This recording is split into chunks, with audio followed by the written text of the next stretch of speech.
It's a minute to midnight in the back streets of Leeds. It's Saturday night and the nightlife of the city is drawing to a close. Normally, the police at this time would be dealing with drunks and rowdies. But in recent months, it's become a time they've learned to dread. It's the 1970s. The Bee Gees and Rod Stewart are dominating the charts. Space operas are everywhere, and Jaws becomes the first ever summer blockbuster.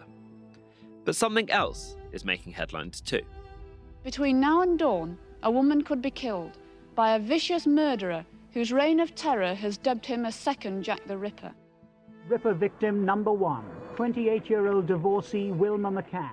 A couple of months later, the body of a woman was found at the rear of a bakery. We know now that we are definitely looking for a man who originated in the northeast. He's struck 6 times now in nearly 2 years. He would be perfectly normal, probably a meek, mild man, holding down a reasonable job. 5 new men were drafted in to lead Britain's biggest ever manhunt, following the frenzy of publicity after the Ripper's 13th killing.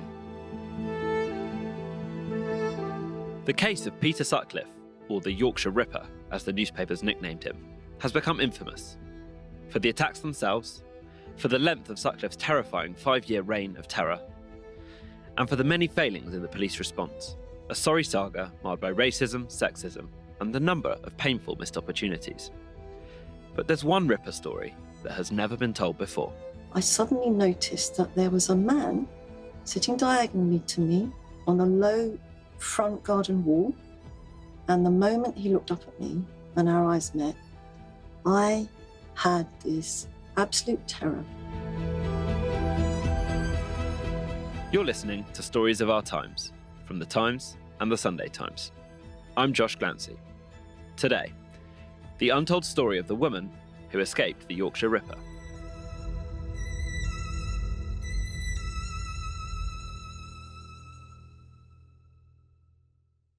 I'm Michael Bilton, the author of Wicked Beyond Belief, The Hunt for the Yorkshire Ripper. I was a journalist for the Sunday Times in the late 1970s and early 80s. And so how was it that you came across this previously untold story? In September 2020, I was a member of the International Investigative Journalist Group, and I got an email from Ruth Shaw, and she explained what had happened to her.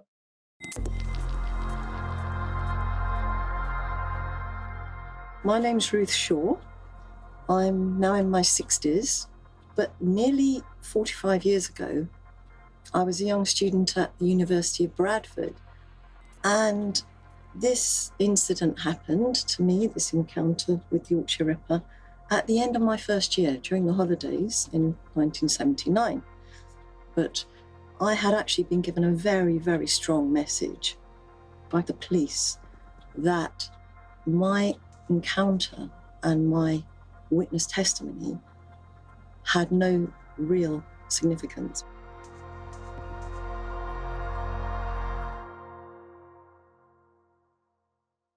So I sort of taught myself to live alongside the feelings until I watched this 3-part documentary about the Yorkshire Ripper, and for the first time ever, the feelings re-arose. A few days later, I remembered I'd had a book, which was Michael's book, Wicked Beyond Belief. So that night, when I couldn't sleep, I ran and found the book, saw who the author was, and decided to shoot off my story to him at 1 o'clock in the morning. And I really didn't expect any result from it. And 4 o'clock the next afternoon, the phone rang, and it was Michael. And so, Ruth, before we get to the story about what actually happened for you with Peter Sutcliff, set the scene for us. It's mid-July 1979. How old are you then, and what are you actually doing? Well, I was 23. I'd stayed on after the end of the first year into the holidays because a few friends from the university and myself were running a voluntary project to bring children over from the Troubles in Northern Ireland for some respite in Bradford. We had a wonderful holiday with them. And then the project finished, and my boyfriend at the time, Howard Jevons, He came up to stay with me for a few days in Bradford, and one evening we went to a student pub and we spent the evening there having a couple of drinks with friends. And Ruth, at that time, the Yorkshire Ripper had been in the news for quite a while at that point. Was it something you were aware of that you or your friends would ever talk about? Were you worried ever when you went out, or was it just not something that you felt was relevant to you at that moment?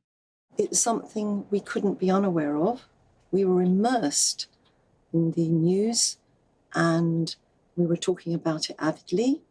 But frankly, we were being programmed, if you like, the way the police had begun to program themselves, to believe their hypothesis that the Yorkshire Ripper was targeting prostitutes in prostitute areas.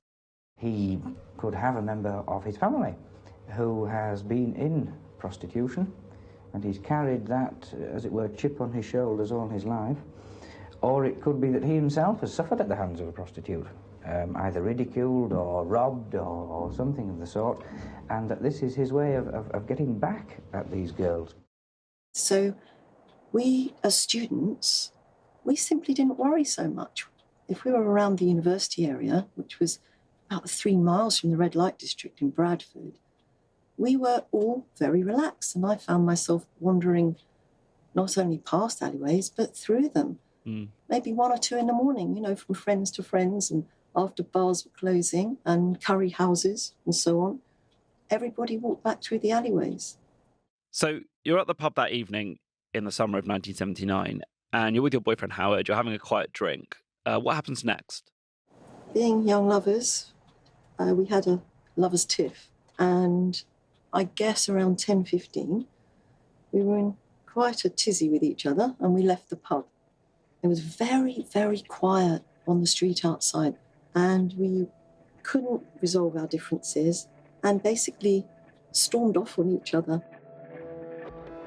I walked down the road towards the university, and as I neared the university, a car started curb crawling next to me, drew up alongside, asked if I'd like a lift, and it spooked me, frankly. This was now nearing 10:30, so I shooed him away, crossed the road, and instinctively began to walk up towards the pub again to rejoin my friends there for safety. As I walked up the road, I had to cross a rather wide side road called Ash Grove. I suddenly noticed that there was a man sitting diagonally to me on a low front garden wall, but not near the bus stop. He was just sitting on a wall, and I didn't feel in the slightest threatened. I was about to continue crossing and walk past him when he looked up at me. And the moment he looked up at me and our eyes met, I had this absolute terror and a total sense that he was a threat and really evil. His eyes bored holes through me and were so intense and so malevolent. My heart practically stopped and my legs began to feel like I was walking through mud. And my instinct said, flee, just flee. And I felt I was running for my life. I flew across the other side of Ash Grove that I'd just walked from, flew down the hill as fast as my very fast little legs at that stage could carry me. And as I was running, I remember thinking eventually, look, I've run a long way. I can't hear him behind me. I can afford to slow down. And as I slowed down, I just checked over my shoulder, and there he was. He was right behind me. So he caught up with me and closed in on me silently. And we were stood looking at each other. Our eyes had locked together. And for the only time in my life, I screamed for my life, and I screamed, Howard. I heard footsteps behind me. I turned, it was my boyfriend. I flew into his arms, shaking, and just kept saying, get him off me, please, get him off me. And my boyfriend said, "Who?" He'd disappeared, and there was only one place that he could have gone where we couldn't see him. The road was brightly lit, so he had to have gone and hidden in Backash Grove. Ruth, I'm not sure I'll ever forget your description of staring into his eyes. We'll come back to what happened next as very much a chapter 2 to that story. But Michael, first of all, could you just take us back to that moment in history? Because the north of England in particular was in a real ferment about the Ripper case. You were Northern correspondent for the Sunday Times. It was an extraordinary moment in British history, wasn't it? The killing spree of Peter Sutcliff lasted 5 years. Most of the early victims had been sex workers in red light areas. And then a young girl was killed, a 16-year-old girl was killed. As the murders increased in the north of England, the police investigation got larger and larger and larger. The numbers of houses they knocked out, the numbers of men they were talking to were in the thousands. The weight of the material they had in the incident room, the paperwork weighed about 4 tons, and they had to move it from the centre of the incident room to the external walls of the incident room to stop the floor caving in. But the killings went on, and they didn't seem to be capable of capturing this man, and it was a form of terrorism for women. Sutcliffe was operating, as you say, on both sides of the Pennines. So which cities are we talking about? Bradford, obviously, Leeds, Manchester? This again became part of the terror because he broadened out his areas. You know, he would murder several women in Leeds. Then he would move on to Bradford. Then, when he thought the police might be keeping watch on areas, he went across the Pennines to Manchester, then to Halifax, then to Huddersfield. And Michael, where did the name Yorkshire Ripper come from? The newspapers, the word Ripper was used after about the third murder because they were getting some information about what happened to the victims. Some of them had gone through very, very serious brain injuries because they were hit about the head with a hammer, not once, in some cases several times. But then one of the newspapers described him as the Yorkshire Ripper to separate him out from that killer in London in the 1880s. And I think it's fair to say that this was one of the biggest manhunts Britain has ever seen. There was criticism, wasn't there, of the police for not listening to some women who came forward they interviewed the Ripper several times without arresting him. Sutcliffe's car alone was spotted 60 times. After 3 separate sightings, he was taken in for questioning. That meant he'd been interviewed 9 times by the police. So there was a sense that they missed opportunities to hear evidence or to catch him along the way, wasn't there? Most definitely, the criticism started to come towards the end. By then, the hostility towards the police was getting huge. Lots of students went out protesting because they were being told, don't go out at night. And they found this an absolutely disgraceful thing for the police to do. The hostility from the press and from various organisations and the police committee was extremely strong. And what they found subsequently was that there were a whole load of photo fits there by women who had survived with the exact description. I mean, when you put Peter Sutcliffe's photo beside them, you are looking at Peter Sutcliffe.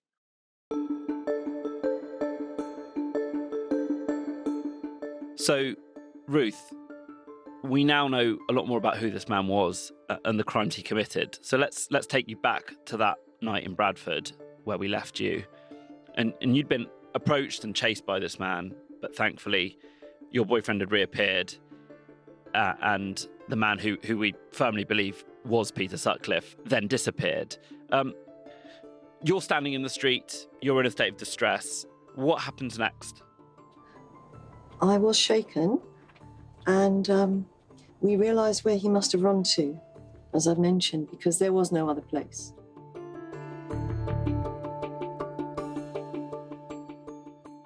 So, backing onto the backs of the Victorian houses, there's a parallel back alleyway called Back Ash Grove, a sort of unmade, cobbly, potholey road, very dark, and it has a lot of backyards with higher walls. You can't see into the yards. We ran to the mouth of Back Ash Grove. My boyfriend actually went into it. He said, I'm going to find him. And I stood at the mouth of the alleyway. And then he came running back out and said, it's too dark. It feels a bit weird. So we stood with our eyes fixed to the alley to see if there was any movement, and there was no movement. He wasn't walking or running through the alley itself. He must be crouching in one of the backyards. And we were sort of rather stuck. We didn't know what to do because there were no mobile phones. We didn't want to leave the spot and let him go because although neither of us had connected him to the Ripper, because of course we all knew that the Ripper was targeting prostitutes because we'd all been instructed so for a long time, I did feel very strongly this man is a very dangerous man. And I kept saying to my boyfriend, if he'd raped me, I would have got off lightly. I'm sure he was going to kill me. He felt murderous. So we were scratching our heads, wondering, when all of a sudden a black police van started coming up the road. And Howard leapt out, flagged it down. I was still watching the alley and there was still no movement. I told them the story and asked them to please go down Back Ash Grove where this pursuer was obviously hiding in a backyard.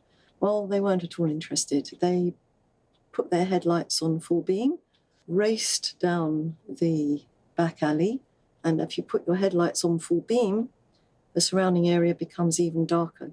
You could see nothing. And at that point, we started asking them very politely, please, would you mind stopping and searching the backyards on foot? He's in here somewhere. They almost had a bit of a sort of a chuckle, didn't take it seriously. And at one stage, one of the officers said to me, look, even if we got out and found him, there's nothing we could lay on him because he didn't lay a finger on you. I felt completely patronised and dismissed as a human being and as a woman and as a witness. And frankly, I knew it was complete nonsense. They had been conducting this investigation. They'd been interviewing men walking along the street who might have borne a resemblance. They'd been interviewing men in nightclubs, at bus stops. They'd been interviewing students at my university with cars, you name it. Good morning, sir.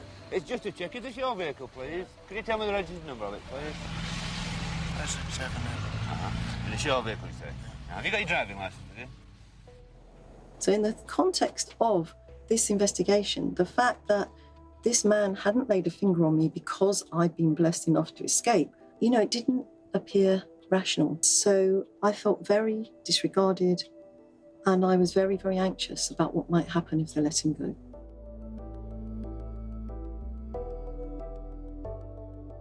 In the context of the febrile press coverage, the huge manhunt that's going on, it is quite remarkable that they didn't think to at least get out the car and double check.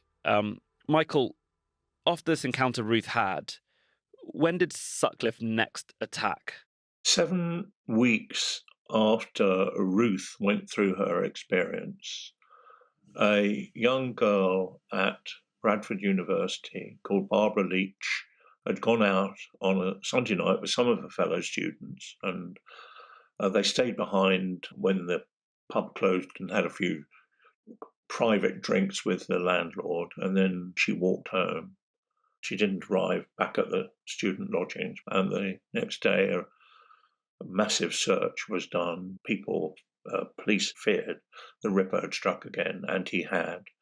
And her body was found down the little lane that Ruth had driven with the police. The narrow back alleys around Bradford's University were sealed off tonight as police made a detailed search of the area. The body was found by a patrolling officer, well hidden behind a low stone wall at the back of a large terraced house in the city's Bedsit area. There was a recess, and in one of those, owners of the house had a little wall built, and they put their dustbins behind that, and that's where Barbara Leach's body was found. She was literally yards from where the police van was. I think he was probably hiding there.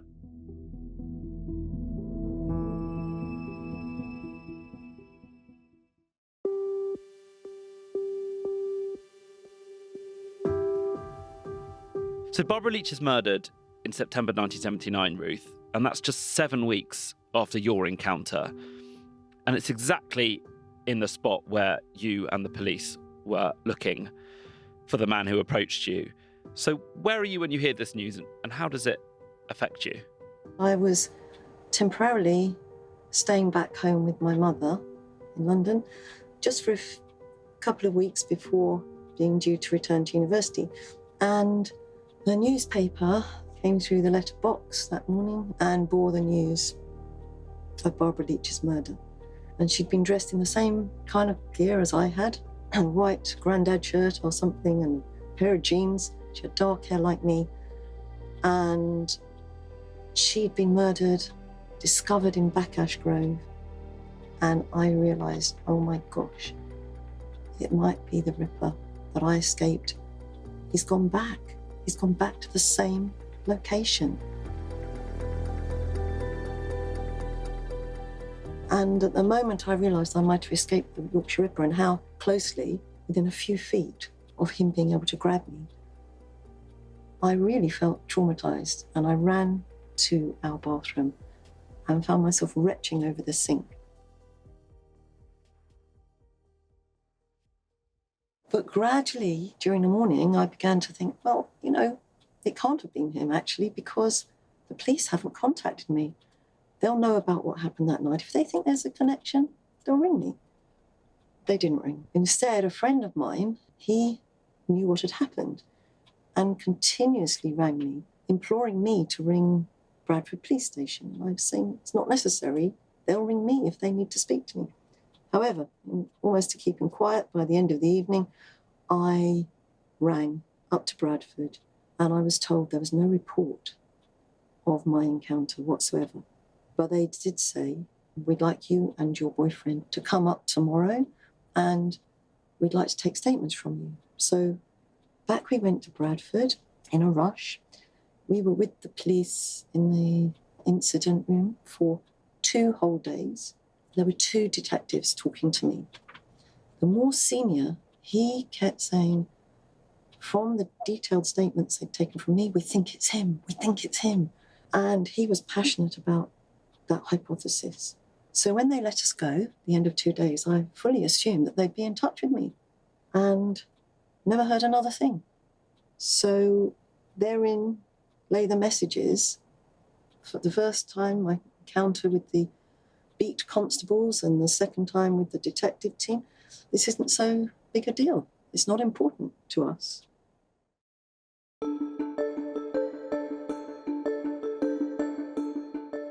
So there's a man attacking and killing women across Yorkshire and Manchester for over 5 years, from 1975 to 1980. Given the police and their various misdirections, how was the Ripper eventually caught? He knew that the areas in Leeds and in the cities were being monitored very closely by the police, and he drove down to Sheffield and went to the right red light area. He tried to pick up a couple of sex workers, and that didn't work. And eventually he did get a woman, and he drove off to a quiet area of the city.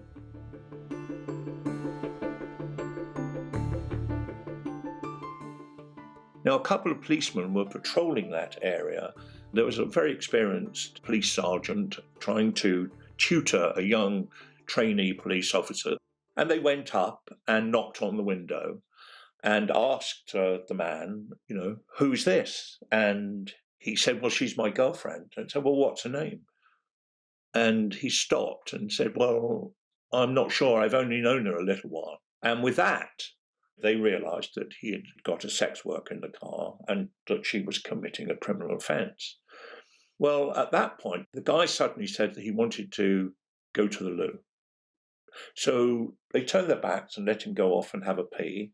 And when they came back, they took them down to the local police station and he was held there. The police officers who arrested him went back on duty in the evening.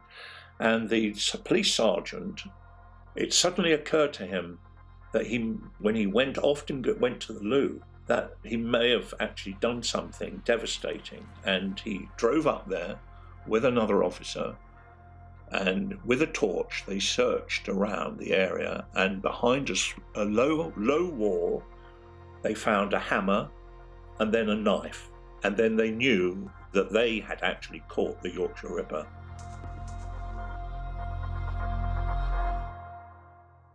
And Ruth, when he was caught, how did you find out, and what was your experience in that moment? When he was caught, I was back in London, living in a shared house with friends there, and it was the biggest relief. But the other feelings remained. My anger about the police treatment. I felt they'd let down the next victims. I felt they'd let me down, and was really dismayed about that treatment. And Ruth, when you saw, obviously when the Ripper was arrested, the country learned his name and his face. When did you know for sure that Peter Sutcliff was the man who'd followed you that night in Bradford? Well, I knew for sure when the pictures were published in the newspaper. I was very, very anxious about seeing the pictures alone because I didn't know what I was going to face. So Howard and I, had made a plan that I'd go up overnight and we would have a look at the pictures when they were released. We'd see them together. And that's what happened. So the very first one they released, I believe, was his wedding picture. And I was saying to Howard, it's very odd because the features very, very, very similar. The hair's similar, facial hair's similar, but his face is too thin. I remember him having a round, wide face. So I wasn't 100% convinced, but that was a very uncharacteristic picture. All the pictures that followed were a kind of a full frontal picture, and every single one of them, it was the man that had chased me, absolutely. So obviously an enormous sense of relief, along with many other emotions for you, Ruth. But Michael, after Ruth was approached that night in Bradford, how many more women did Peter Sutcliff attack, and how many more victims were there? He attacked 7 more women. 3 of those were murdered. 4 survived. So in total, we know that there are about 34, 35 women that he attacked, 13 of whom were murdered. And there were 23 children who were made motherless, which for me is a terrible thing. What was Peter Sutcliff eventually convicted of? He was convicted of 13 murders and 7 attempted murders, but the police had not really focused on quite a lot of women who had been attacked in the same way as those women who had been either murdered or he'd attempted to murder them. Obviously, he was convicted and given a life sentence. Where is he now? Peter Sutcliff's been dead for nearly 3 years. He died aged 74, having spent 40 years in very tight custody. Subsequently, when COVID broke out, he caught COVID and then died in a local hospital on the 13th of November, 2020.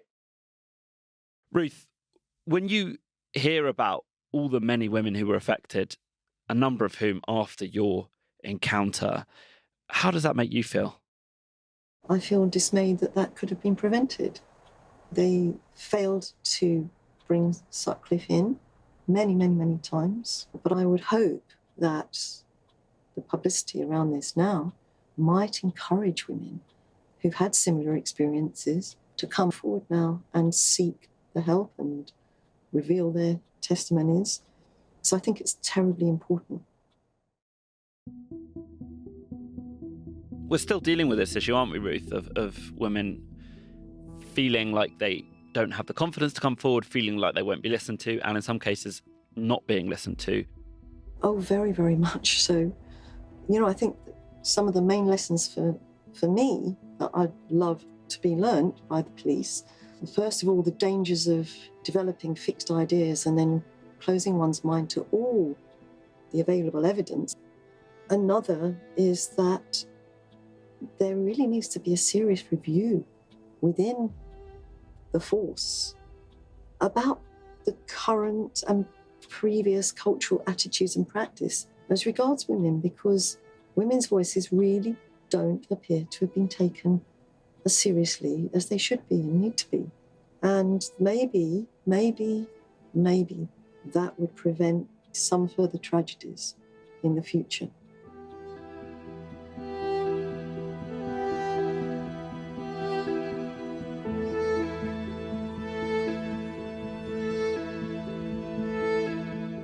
You've been listening to Stories of Our Times, a podcast brought to you thanks to subscribers of The Times and The Sunday Times, with me, Josh Glancy, and my extraordinary guests, Ruth Shaw and Michael Bilton, former Sunday Times journalist and author of Wicked Beyond Belief, The Hunt for the Yorkshire Ripper.